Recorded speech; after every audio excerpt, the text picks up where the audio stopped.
تازه خبر د زابل ولایت د پوز بل توپچي کنډک له هر څه سره طالبانو ته پرېښودل شوی دی. طالبانو سره په څه معامله شوې ده، حقیقت څه دی، جزئیات په دې ویډیو کې وګورئ او چینل سبسکرایب کړئ. السلام علیکم لیدونکو، ستړي مشئ.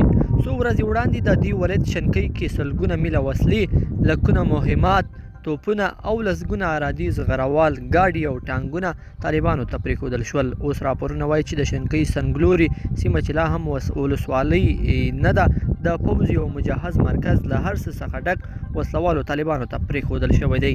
د زابل د ولایتي شورا رئیس حاجي حتی جان بیان د دې کار د پخلي ترڅنګ وویل چې د سیوري ولسوالۍ کنډک یو مجهز مرکز او ټول تجهیزات په مکمله توګه وسلوالو طالبانو ته پرېښودل شوي دي.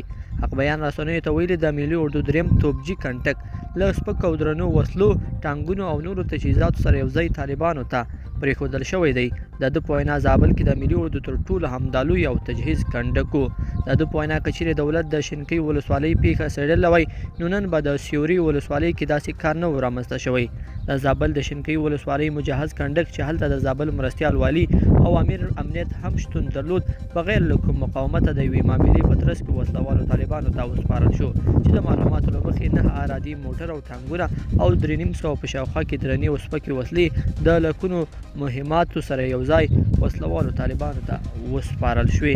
که څه هم د دې وسلو او مهماتو ویډیوګانې نشر شوې او رسنیو پرې زیات راپورونه جوړ کړل، خو دولت هیڅ سر ونه خوږاوه او نن دا د شنکۍ تر هغه مجهز کنډک بیا هم طالبانو ته هر څه ډک سپارل شوي دي.